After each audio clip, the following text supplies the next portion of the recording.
I think every single person listening has been here in one way or another. Oh, for sure. It's almost a universal experience for a language learner. You're in a conversation, maybe it's a classroom, maybe you're, trying to order a coffee in a foreign country. Or a big meeting at work, a really high stakes one. Exactly, and you understand everything perfectly. Your brain is it's firing on all cylinders, processing all the input. You've got the perfect response queued up in your head. Yes, a witty, intelligent, grammatically complex response, it's all there, but it's in your native language. And then comes the cliff, that moment you have to actually speak.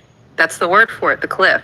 You open your mouth to bridge that gap, to translate that beautiful thought into the language you're learning. And up comes what? A puddle. It's not the monologue you wrote in your head. It's, yes, I agree. Good. The dreaded freeze. Or the caveman talk. Me want coffee. Right. It's the classic disconnect, isn't it? Between what you know, your passive competence, and what you can actually do. Your active performance. And it is absolutely soul-crushing. It is. Because you're smart. You know the grammar rules. You've memorized the flashcards, you've done the work. But the physical act of speaking just isn't there. You revert. You revert to the linguistic equivalent of a toddler. It's this universal frustration. You feel trapped inside your own head. Yeah, you feel like your personality is locked behind a wall because your speaking skills just can't keep up with your thinking skills. Well, today, that is the exact frustration we are tackling head on. We are doing a deep dive into a method that promises to break that specific bottleneck. Okay. We're looking at a source from the channel English is Easy with Connor, and specifically a lesson he created called The Architecture of a Super Sentence. I'm really glad we're covering this one. Yeah. Because this isn't your typical, repeat after me grammar drill you see everywhere. No, it's not. This is something different. It feels less like a classroom lesson and honestly more like a high intensity interval training workout, but for your brain. That's the perfect way to describe it, a workout. And that's what we're going to do today. We are going to deconstruct this 10-level exercise he's built. 10 levels. 10 levels. We are going to watch a single, tiny, 3-second sentence. Okay. And we're going to see it evolve step by step into this massive, complex paragraph that covers basically an entire life philosophy. Wow. And the goal here, he says, isn't just to memorize the final sentence. That's not the point. Right. It's to understand the muscle that's required to say it, the speaking muscle. Muscle is absolutely the key word. And this is where his core philosophy comes in, the thing that, that really underpins this whole source, which is the idea of deep work. He operates on this premise that speaking ability doesn't improve by osmosis. Osmosis, I like that. Yeah, you don't just get fluent by listening to podcasts in the background while you do the dishes. Uh-oh. That's my entire strategy, so that's bad news for me. It's bad news for a lot of people. But the reality he presents is that speaking is a physical and a physiological act. It involves your breath, your tongue, your facial muscles. And that's where the gym comes in. That's the analogy. It's the gym.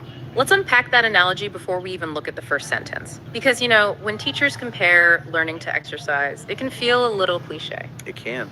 Practice makes perfect.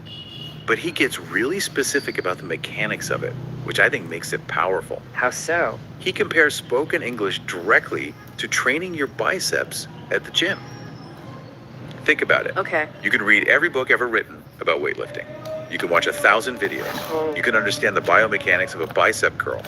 You can name every single muscle fiber. Right. I could be the world's leading academic on biceps. Exactly. But if you never actually go to the gym, pick up a dumbbell and lift it until your arm shakes. The muscle doesn't grow. The muscle does not grow. It's impossible. So in this analogy, the book learning, the theory, that's the grammar study, and the vocabulary list we all do. Precisely.